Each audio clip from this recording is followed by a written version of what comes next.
Buenas tardes a todos.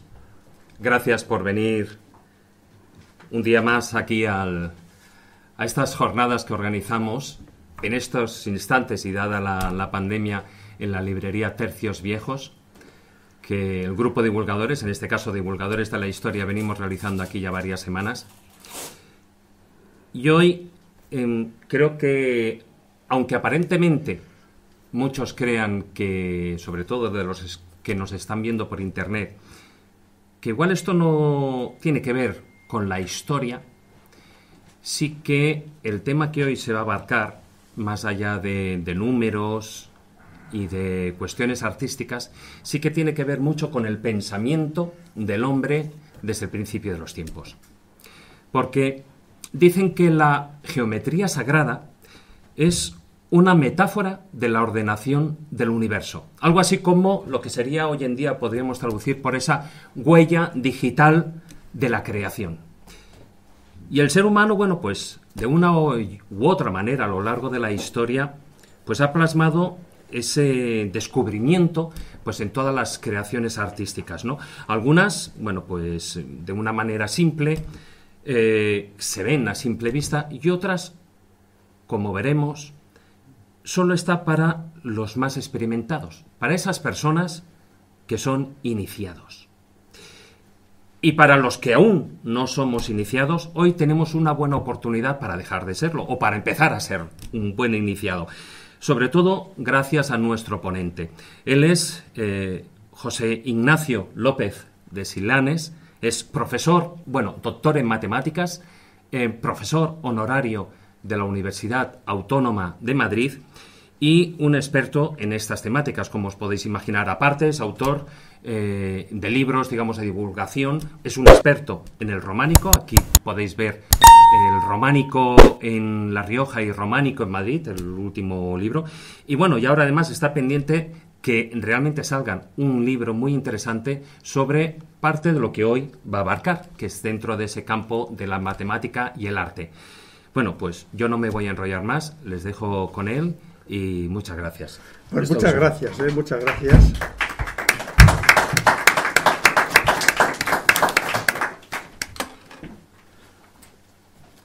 Buenas tardes y muchas gracias a todos. En primer lugar, por su asistencia en estos tiempos tan difíciles. Muchas gracias a divulgadores del misterio y divulgadores de la historia, y muchas gracias a la librería de Tercios Viejos por organizar estos eventos. Hoy el tema de hoy es una era dorada en la geometría sagrada. Vamos a hablar de el faraón pirámide.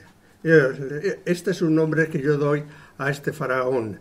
Nos vamos a retrotraer 4.600 años, hace 4.600 años, cuando todas las cosas, vamos a ver que este tema de la geometría sagrada, este tema de las pirámides, fue realmente cuando cogió fuerza con este faraón. Este faraón se llama Snefru, etcétera, etcétera. Es el primer faraón de la cuarta dinastía. Era hijo del faraón Uni, que fue el hijo bastardo del faraón Uni, que fue el último faraón de la tercera dinastía.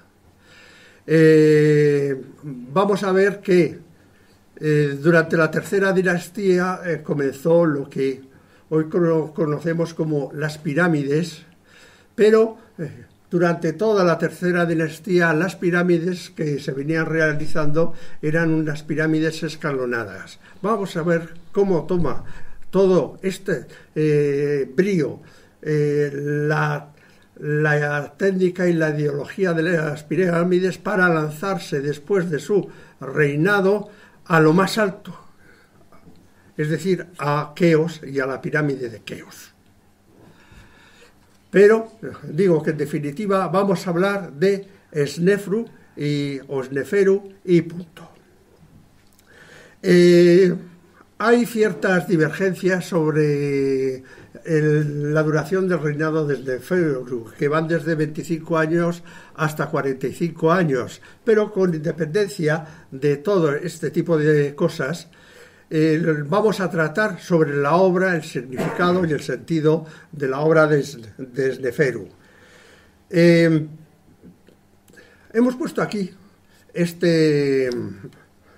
carátula porque nada más llegar al poder Sneferu, lo que hizo fue construir delante de su palacio una pirámide, pero una pirámide maciza, es decir, una pirámide que no servía para los rituales de la muerte, como un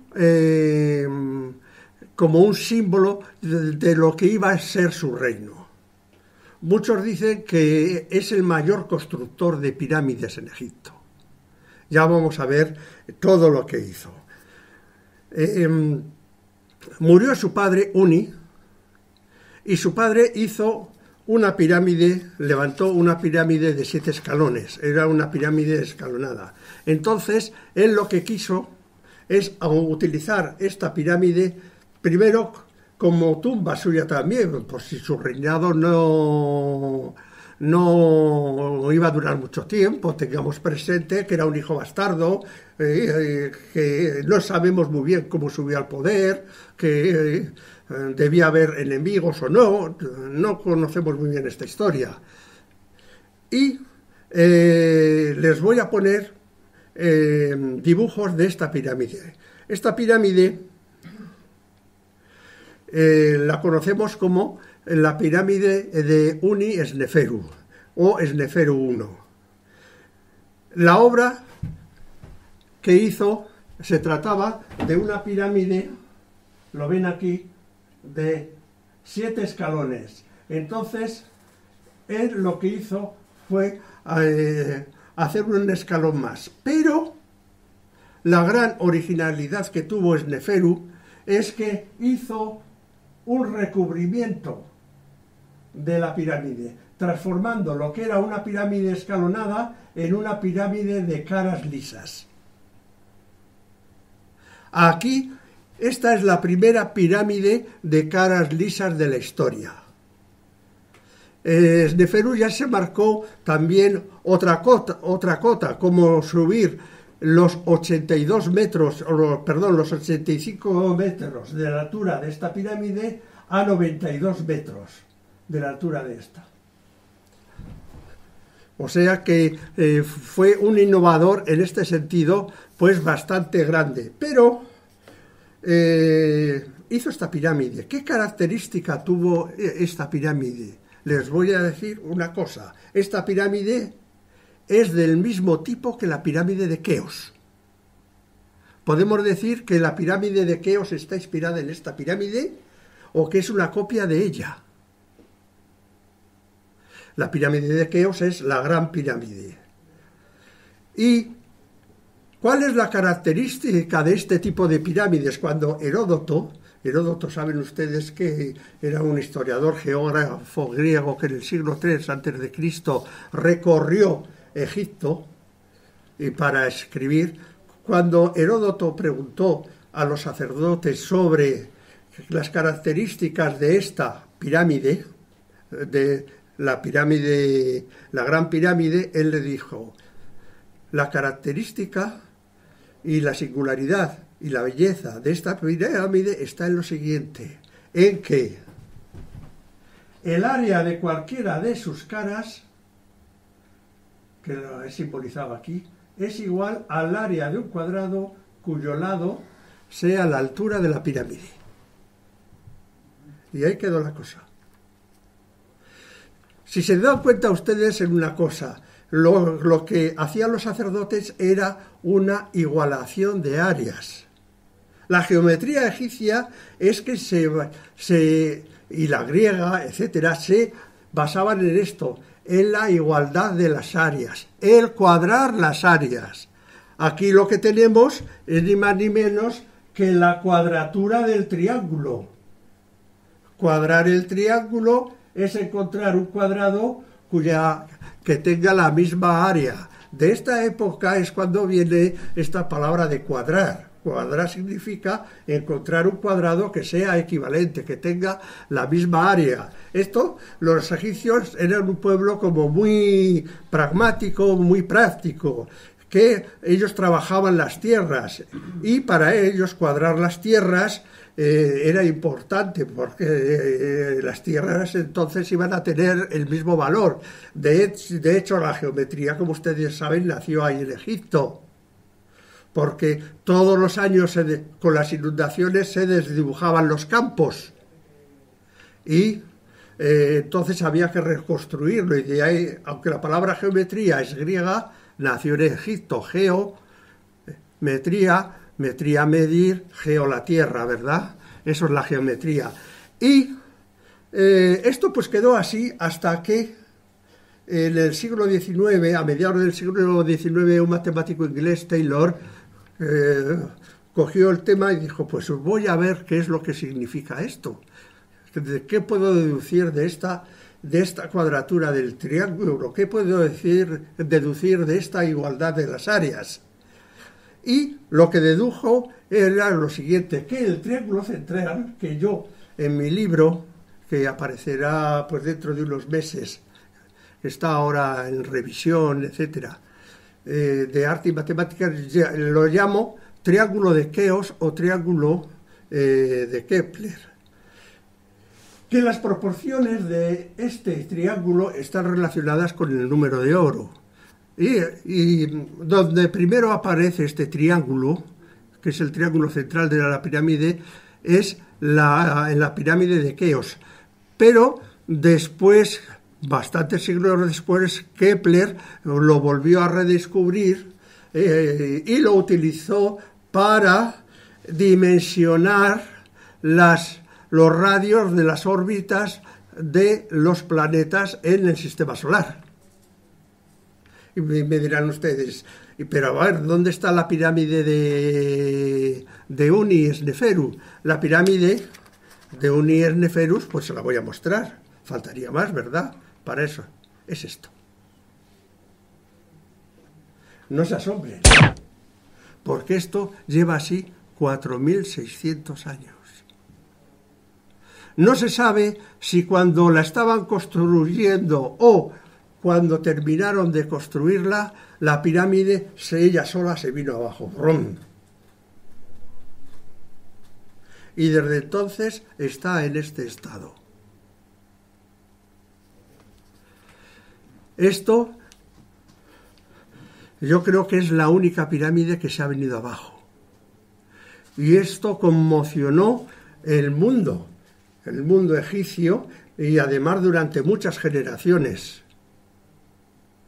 y dinastías. ¿Qué había hecho Neferu ahí? Fijaros que es difícil que una pirámide se hunda, se venga abajo, porque una pirámide, ¿qué es? Es un montón de piedras. Pero sin embargo, la pirámide se vino abajo y se hundió ella sola. Algunos dicen que si Neferu mandó matar al maestro y a todos los constructores, etc., pero sin embargo, en la historia vemos otra cosa. ¿Qué es lo que hizo Neferu y su equipo? Aprender de este fracaso. Es decir, hizo lo más inteligente que se podía hacer, aprender de este fracaso. ¿Por qué se vino esta pirámide abajo? Pues les he puesto yo aquí un esquema de la pirámide. La pirámide, ven ustedes que tiene un núcleo y que luego está formada por diversas capas, es decir, como si fuera una cebolla. Esto, los expertos, los egipcios son expertos en construir muros en talud, y estos muros en talud son eternos, más que si fueran rectos, son eternos. Pero aquí la pirámide se vino abajo. Es que esta tecnología tiene un enemigo. Esta forma de construir tiene un enemigo, y es un enemigo que no perdona. El enemigo es la altura. Cuando se adquiere determinada altura, se viene abajo. Es lo que, si hay alguno de ustedes que es perito, que es ingeniero, les sonará la longitud de pandeo. Por ejemplo, si ustedes en una regla ponen diversas fichas de dominó y lo van levantando, verán que llega a una inclinación que se caen todas por su propio peso. Ese fue el efecto que derribó la pirámide de Uni-Esneferu, a pesar de que era una pirámide maravillosa, a pesar de ser la primera pirámide de caras lisas de la historia. Sin embargo, no la podemos considerar la primera pirámide de caras lisas de la historia porque se ha venido abajo. Pero Esneferu era un hombre, fue un faraón obsesionado con las pirámides. Y lo que hizo fue construir otra pirámide. Esta pirámide está en Meidum, entonces se trasladó a Dashur. Y ahí en Dashur construyó esta pirámide.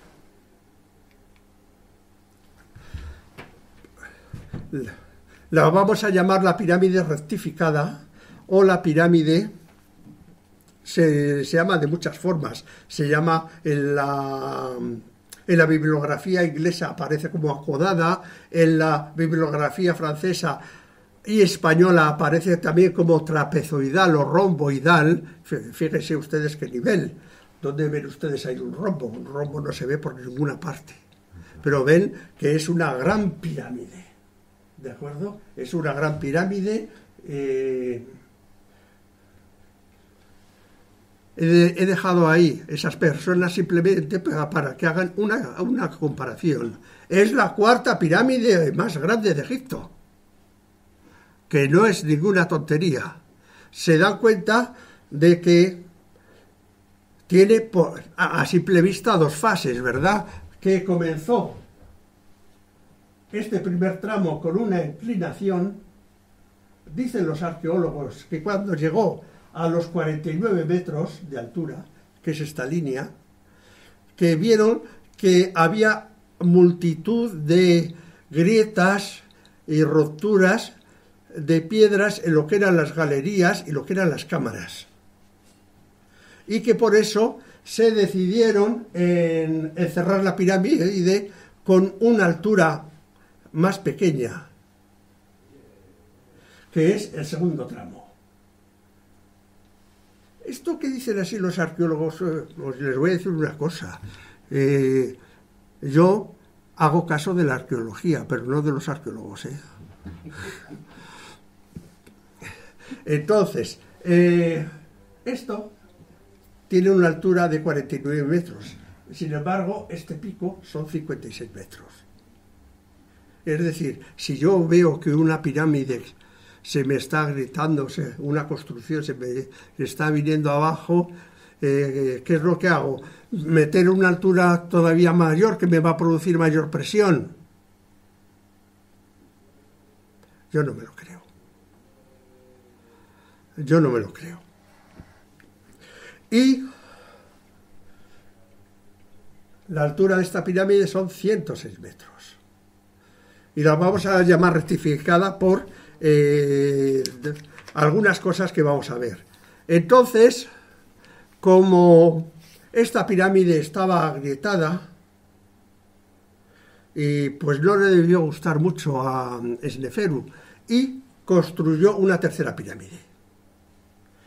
Esta tercera pirámide es la pirámide roja. Es la tercera pirámide mayor de Egipto. Tiene la longitud de sus lados, de los lados de la base, son 220 metros. Dese cuenta que la Gran Pirámide tiene 230. Pueden comparar con personas. Esta es la pirámide roja, se llama pirámide roja porque ha perdido el recubrimiento y la piedra es como rojiza. Y esta pirámide también está en Dashur. Si ustedes han estado en Egipto, han estado, por ejemplo, en Saqqara, estas dos pirámides se ven desde Saqqara, desde la pirámide escalonada de Saqqara, desde el muro sur, se ven perfectamente, estarán como a unos 6 kilómetros así. Si no hay mucha bruma en la atmósfera, pues se ven perfectamente. Bien, esta pirámide tiene una característica, y es que estos ángulos de las caras son de 54 grados. 54 grados, este ángulo de 54 grados es precisamente los ángulos iguales del triángulo interior de un pentágono. Entonces es una geometría que está relacionada con el pentágono, y al estar relacionada con el pentágono también está relacionada con el número de oro. Pero no les voy a dar la barrila con este tema, simplemente pues para que lo sepan. Entonces, resumiendo, y aquí ya podemos terminar, la obra de Sneferu la podemos... Sneferu es esta... Perdón. Sneferu. Esta imagen está retocada por mí, porque esta parte de aquí les falta, por eso ven las simetrías, etcétera, etcétera. La obra de Sneferu se va a componer básicamente de 4 grandes pirámides. Sneferu 1, que es la pirámide que se hundió. La pirámide de su padre, que al retocarla la echó para abajo. Sneferu 2, que es la pirámide rectificada, la pirámide roja y una pirámide en Neila, la pirámide de Neila, que es una pirámide de 30 metros de lado, que alcanzaba una altura de 62 metros. Esta la hizo para una de sus mujeres. Sin embargo, en la época de los romanos la utilizaron como cantera y la ha disminuido bastante. En definitiva, se dice que Sneferu, mucha gente dice que Sneferu, o casi todos dicen que Sneferu fue el mayor constructor de pirámides. Dense cuenta, hemos tratado la segunda y la tercera pirámide, que no es tontería. Luego el recubrimiento de la pirámide de su padre, la pirámide de Neila. Sin embargo, yo he hecho los números y ya saben que los matemáticos, pues cuando no saben qué hacer, pues hacen cosas de esas, ¿no? Pues el volumen de la pirámide de Keops es aproximadamente 2.600.000 metros cúbicos de material que tuvo que mover expresamente para este tema.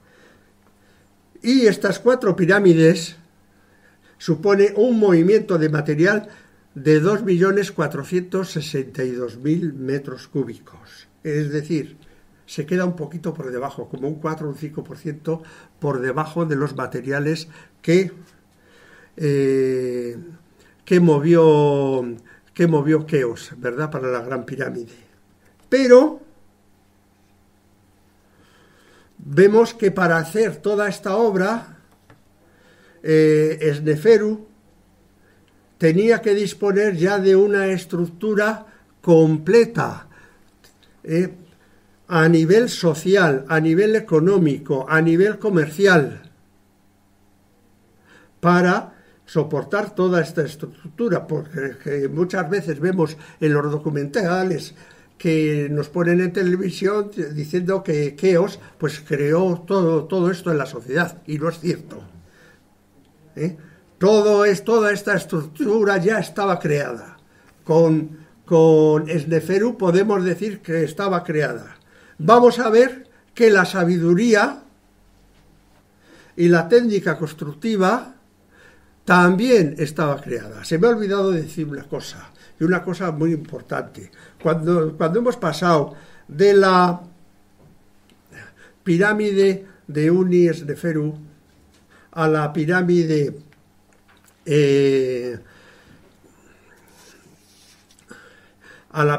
romboidal o la pirámide rectificada, cambió la técnica constructiva. Es decir, dejaron de construir con la técnica de capas de cebolla y se pasó a construir con hiladas horizontales una sobre otra. Por eso digo que aprendieron del fracaso. Y construyendo con hiladas horizontales, capas horizontales de piedras una sobre otra, adquirieron pues unas alturas mayores. Dense cuenta que cada una de estos edificios que hemos mencionado, en su época, fueron los mayores edificios del mundo, construidos por el hombre. Tanto la pirámide de Uni primero, la pirámide de Unis de Ferú, con unos 10 metros más alta, y después estas otras dos pirámides que ya eran más altas. Pero, sin embargo, yo no me quedo satisfecho porque ¿por qué teniendo Sneferu la pirámide rectificada construyó la pirámide roja? ¿Acaso Sneferu era un caprichoso? ¿Qué pasaba ahí? ¿Cuál era la razón? Entonces, para profundizar algo más, me van a permitir que después de esta breve exposición de la obra de Sneferu, pues hagamos una segunda lectura de la obra de Sneferu. Lo primero que se me ocurrió hacer fue lo siguiente.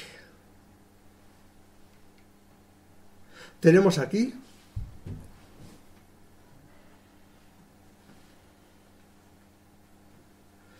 la pirámide rectificada. Si le ponemos, ¿cómo hubiera sido esta pirámide si le pusiéramos lo que le falta por arriba? Pues hubiera llegado así hasta una altura de 130 metros. Dense cuenta que la Gran Pirámide tiene poquito más, ¿eh? Si le ponemos, o sea, aquí prolongando las aristas del primer tramo o las aristas de la primera inclinación, pues llegaríamos ahí. Si le ponemos lo que le falta por debajo, ¿qué tendríamos? Es decir, prolongando las aristas del segundo tramo, las aristas de la segunda inclinación, pues tendríamos esta pirámide. Pero fíjense, aquí les he puesto la pirámide roja. Y resulta que la pirámide rectificada extendida es exactamente igual que la pirámide roja. Es exactamente igual en inclinación, en la longitud de los lados, en la altura, es exactamente igual. ¿Qué estaba sucediendo ahí? ¿No le hubiera resultado más fácil a Sneferu completar esta pirámide en vez de hacer una pirámide nueva? ¿Qué tenemos ahí detrás? Me van a permitir que haga una tercera lectura de la obra de Sneferu.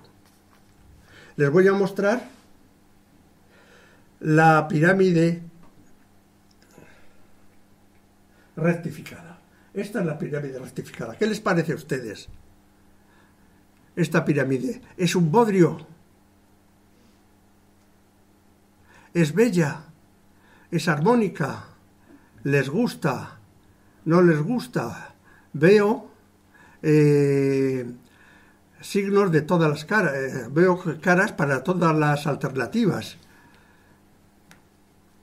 ¿Qué les parece esta pirámide?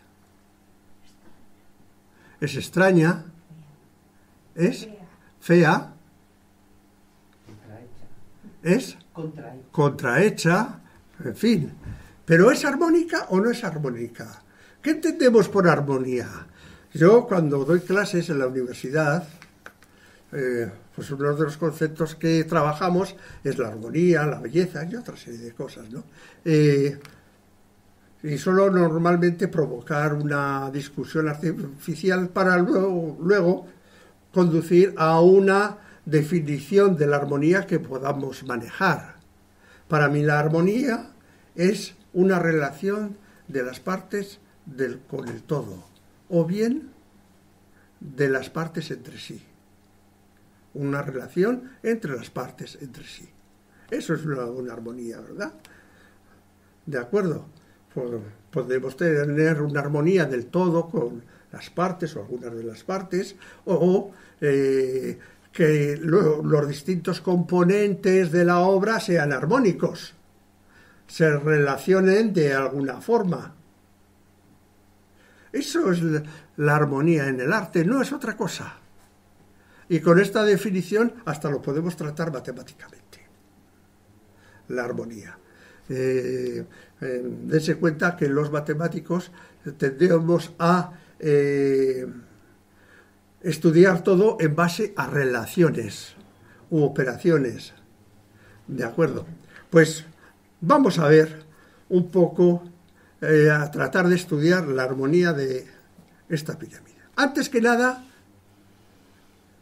vamos a decir una cosa, que la arqueología nos está diciendo que dentro de esta pirámide hay una pirámide oculta.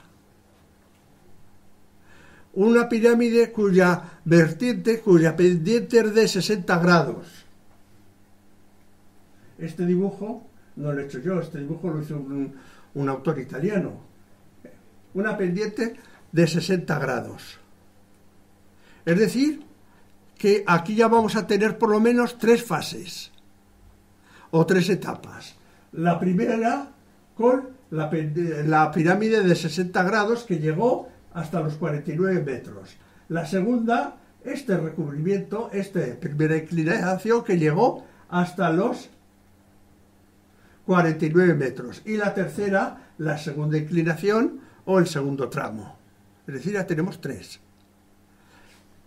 Los 60 grados los tenemos en los ángulos de las caras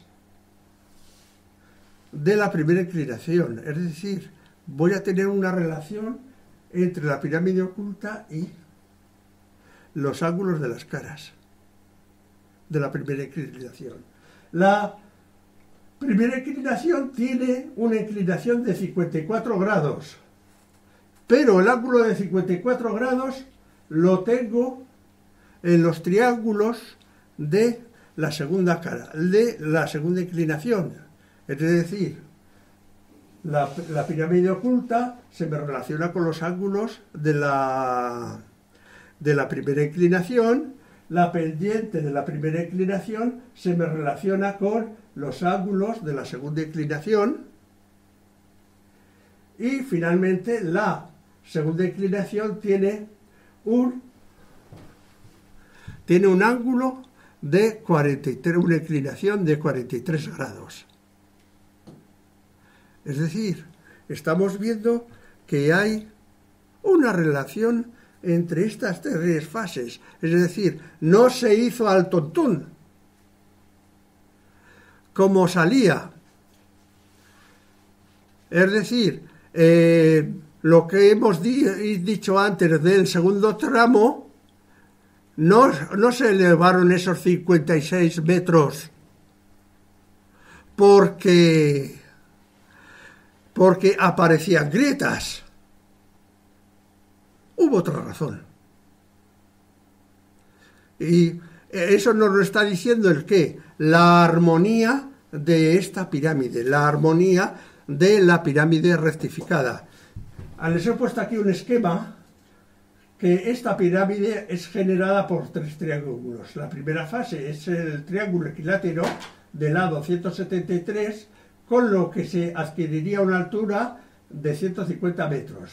La segunda fase, este triángulo isósceles de ángulo 54 grados, con lo que se adquiriría una altura de 30 metros. Y la tercera fase, este otro triángulo isósceles, con 43 grados, con lo que se adquiriría una altura de 105 metros. Fíjese que los tres triángulos se cortan justamente en este punto, en esta línea. ¿De acuerdo? ¿Qué relación? ¿Existe alguna relación entre estos tres triángulos o nos han salido así por las buenas?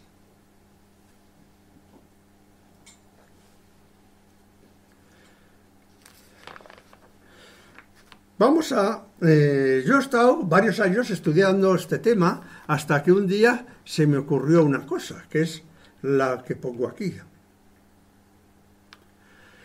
¿Cómo se hizo esto? Esto se hizo de la siguiente forma. La pirámide oculta, que es esta, se levantó con está generada por un triángulo equilátero hasta los 49 metros, que es en ese plano que de ahí. ¿Qué pasó? Pues que por la razón que sea, se cambió, pero de una forma coherente, en el sentido de que me quedaba aquí un triángulo equilátero.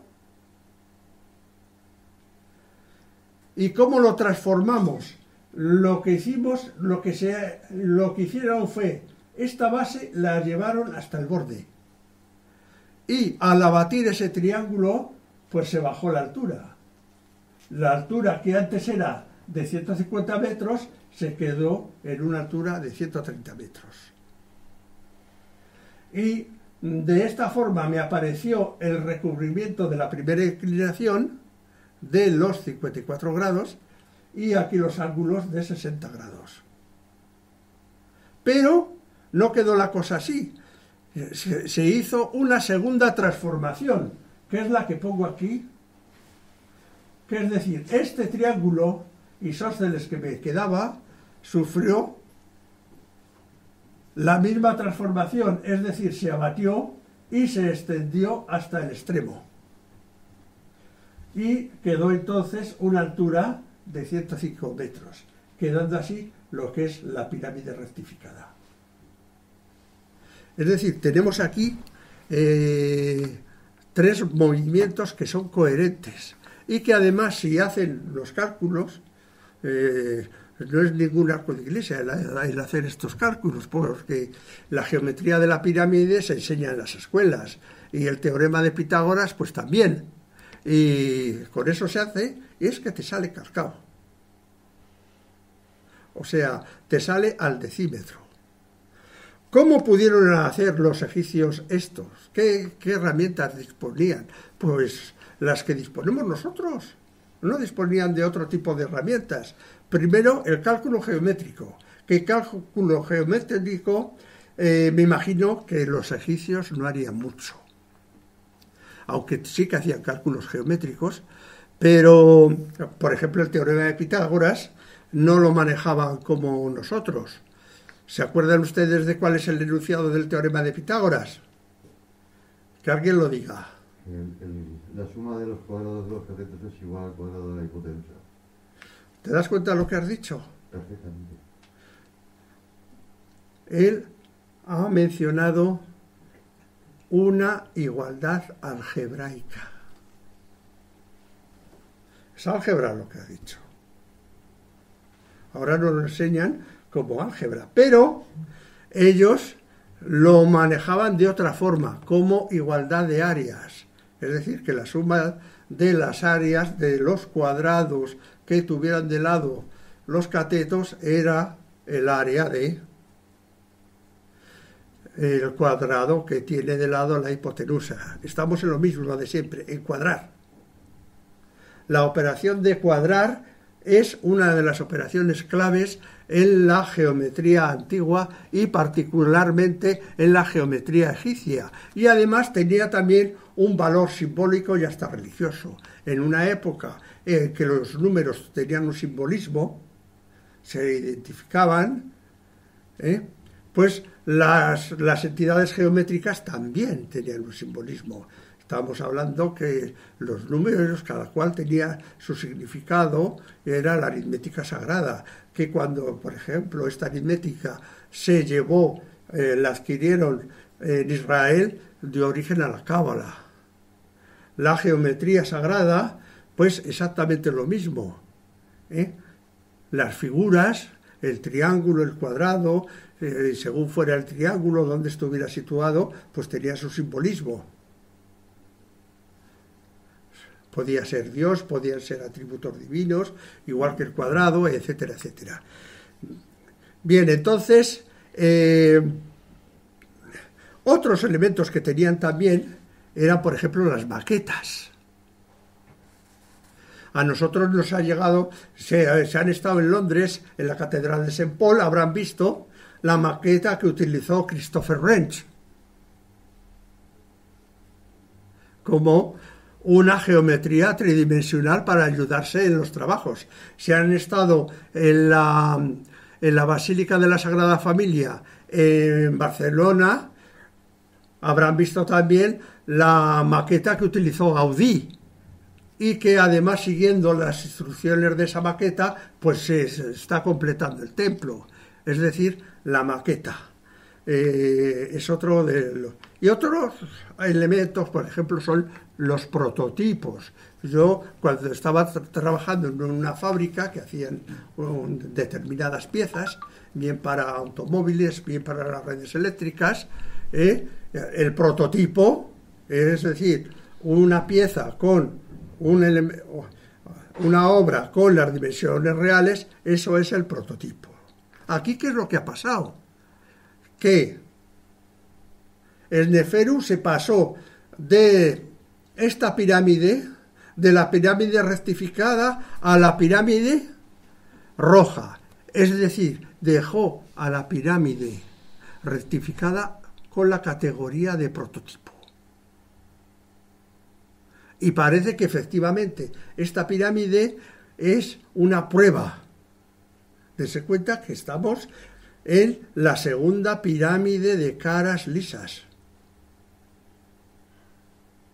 Es una prueba de cómo debían ser las pirámides. Y esta se habrán dado cuenta también en otra cosa, y es que conserva el recubrimiento, porque esta pirámide, a pesar de que nadie se enterró en ella, los egipcios la han respetado. Las pirámides más respetadas por los egipcios han sido dos. Primero, la pirámide escalonada, la pirámide de Imhotep, porque ahí estaba enterrado Imhotep, no solamente Zoser.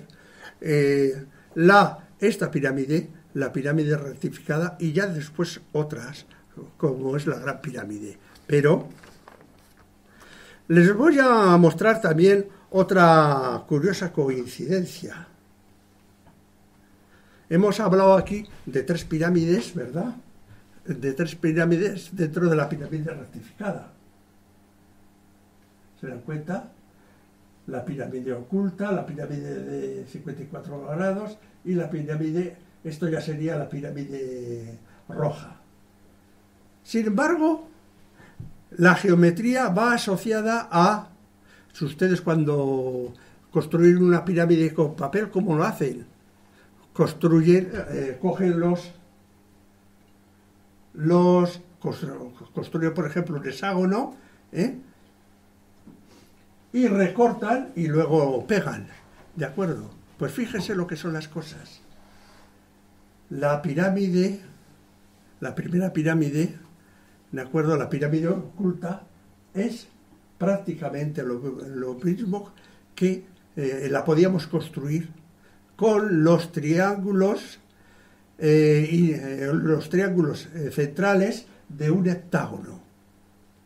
Esta pirámide la podemos construir exactamente con los triángulos centrales de un hexágono.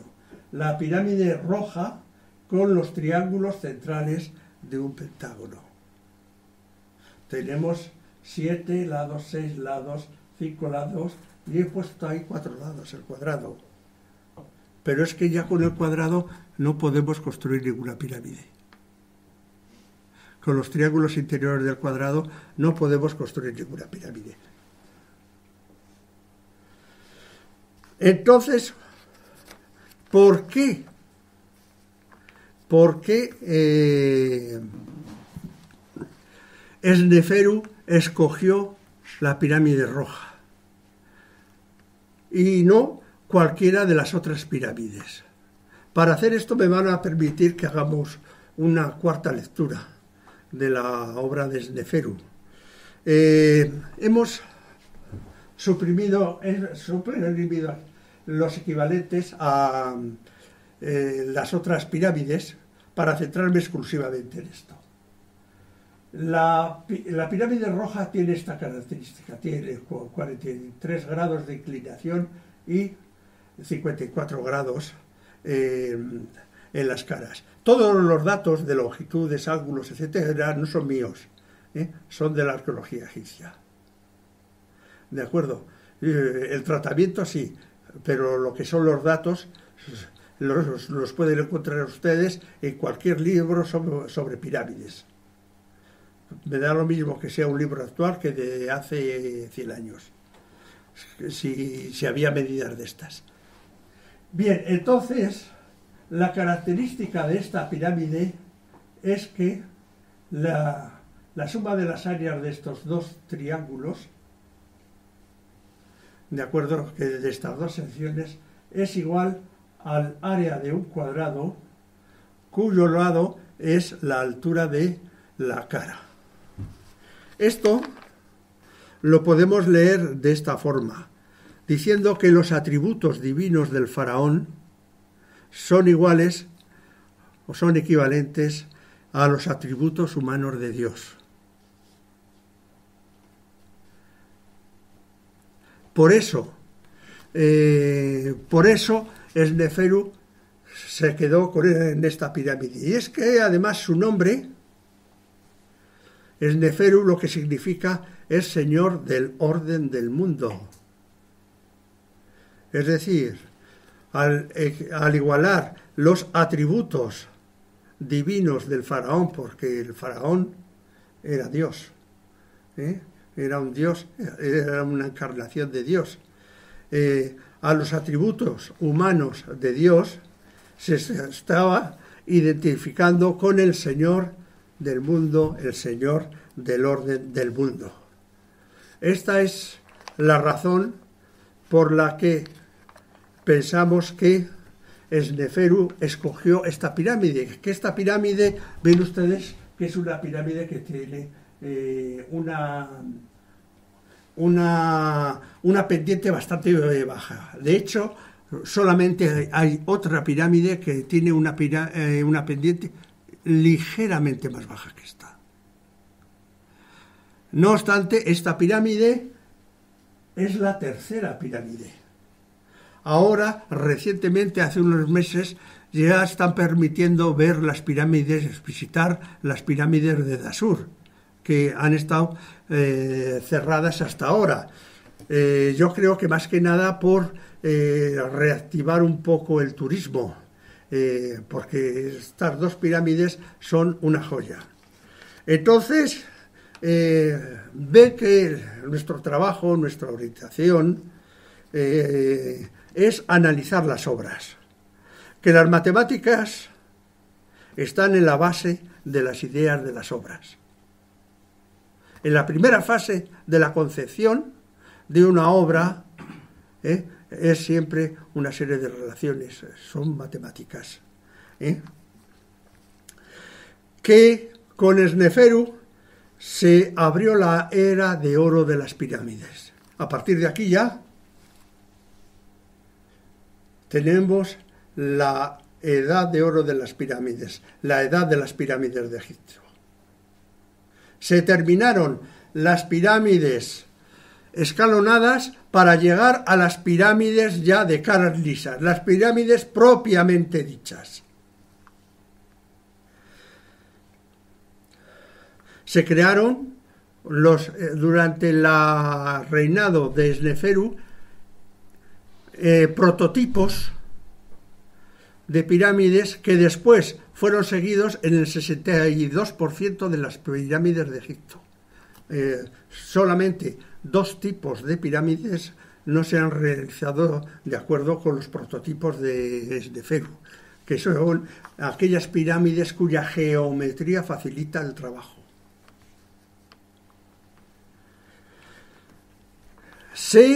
De una forma o de otra, se organizó el simbolismo de las cuadraturas de áreas, que vemos que en esta época fue muy importante.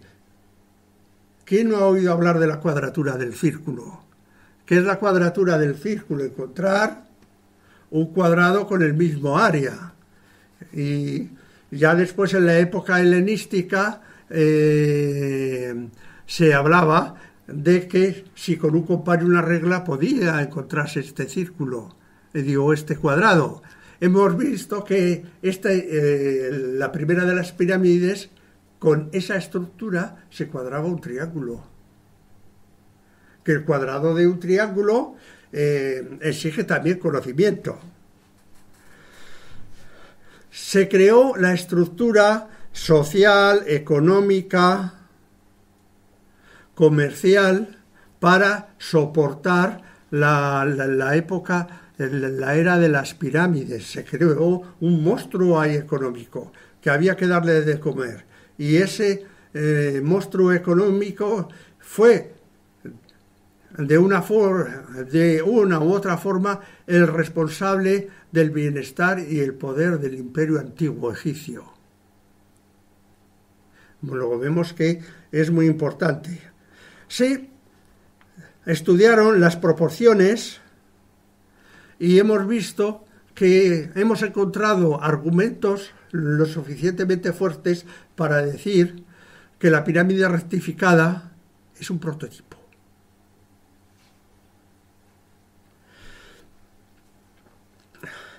Se abrió el camino para la era de las gran pirámides y vemos que ni alienígenas ni extraterrestres, que las pirámides son el resultado de la sabiduría de unos hombres, son el resultado del trabajo de otros y de la organización social y económica de una sociedad, que en aquella época no todas las sociedades podían organizarse de esa forma.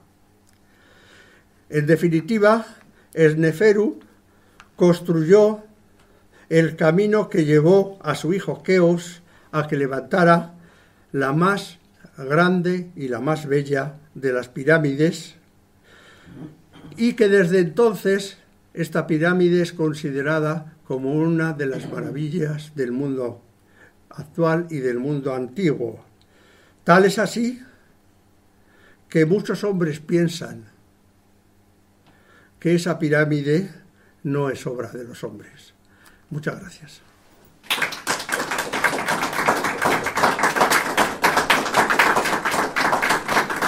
Quiero agradecerles su atención y las preguntas que pudieran plantear, pues pasamos a las preguntas. Con mucho gusto trataré de... Sí. Yo tengo una pregunta. Sí. Referente a las pirámides del hexágono, del pentágono, de la cuadrada, mencionabas que no puede salir una pirámide. No puede salir. Y si se formase un tetraedro, ¿se podría ser una pirámide? Eso ya otra cosa, pero estamos hablando de las pirámides, sí. Entiendo lo que quieres decir. Estamos hablando de las pirámides egipcias. Las pirámides egipcias tienen una característica, son pirámides de base cuadrada. Entonces, si tú coges un cuadrado como este, sí, y haces así y así, verás que no puedes levantarlo. No se levanta. ¿De acuerdo? Esa es la razón por la que con los triángulos interiores, los triángulos centrales de un cuadrado, no puedes construir una pirámide. Porque no... La base no es cuadrada. No es como las pirámides de su país, que las pirámides desde las mayas hasta las más antiguas, porque las mayas son las más modernas, ¿no? Yo no sé si los olmecas, que es la primera de todas, los olmecas también hacían pirámides, efectivamente. Ya tenían otro tipo de geometría. Pero realmente una de las características de las pirámides egipcias es la base cuadrada. Por eso matemáticamente es muy fácil tratarlas.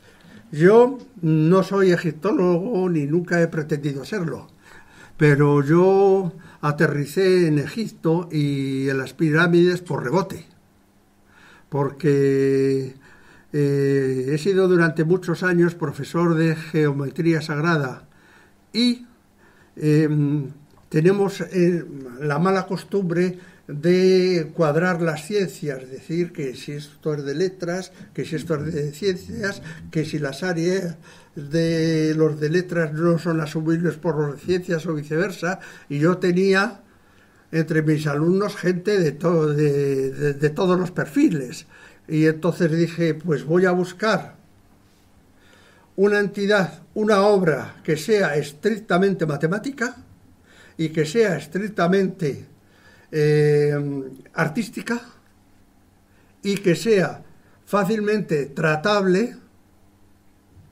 tanto por los de letras como por los de ciencias, porque yo tenía psicólogos, gente de filosofía, maestros, tenía ingenieros, tenía incluso hasta algún médico he tenido alumnos, sí. Y además gente de diversas nacionalidades, de Hispanoamérica, de África, de China también han venido muchos, he tenido muchos, o sea que por las formaciones y los niveles más diversos, pero todos hacían cosas y todos además lo hacían bien, o sea que yo he caído en esto por eso, o sea, simplemente por hacer una iniciación a esta ciencia, y es que además la historia de la geometría sagrada también en cierta forma se inició así.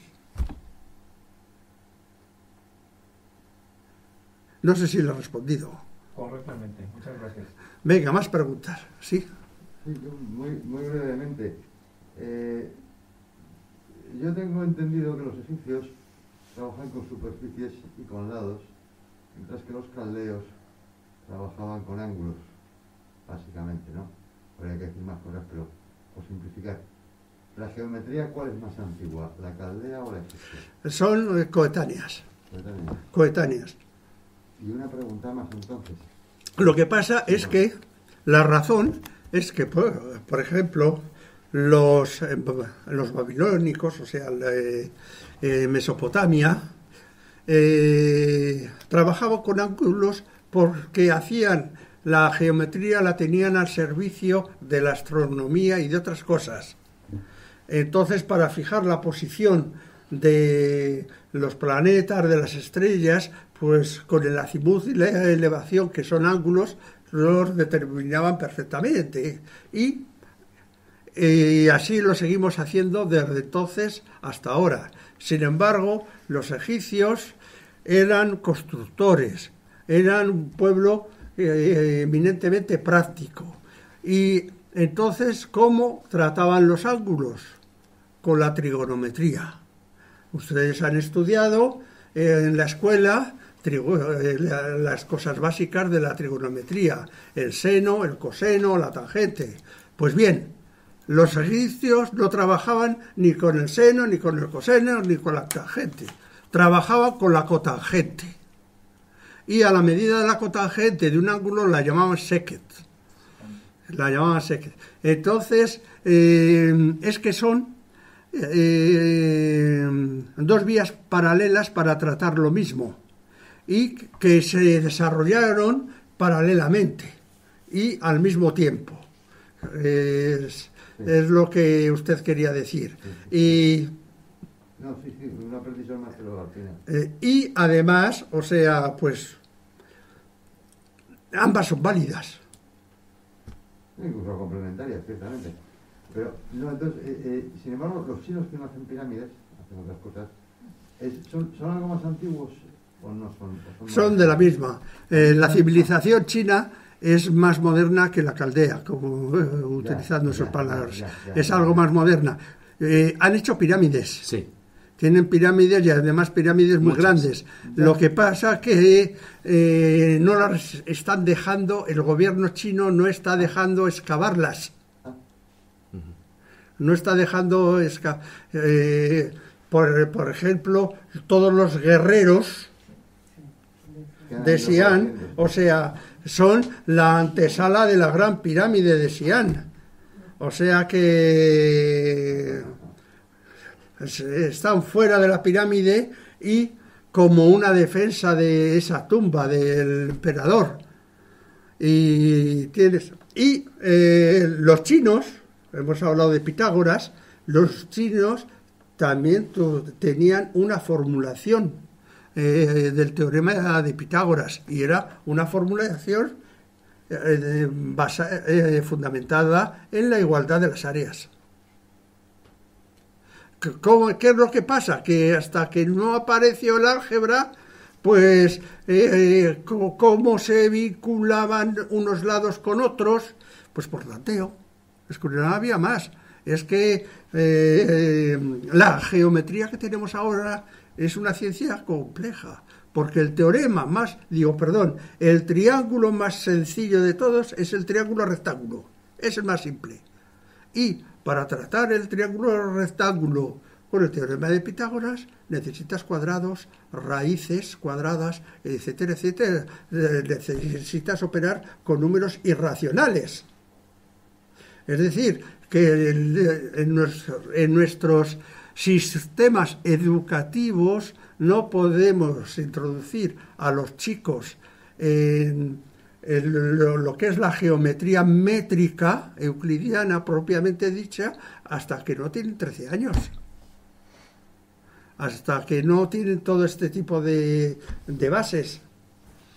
Pero la geometría, como he dicho antes, tiene muchos lenguajes. Tiene el lenguaje numérico, tiene el lenguaje propiamente geométrico, que son los trazados, los dibujos. Eso es geometría de toda la vida, y con eso se ha estado operando toda la vida, y se han construido las catedrales y las pirámides.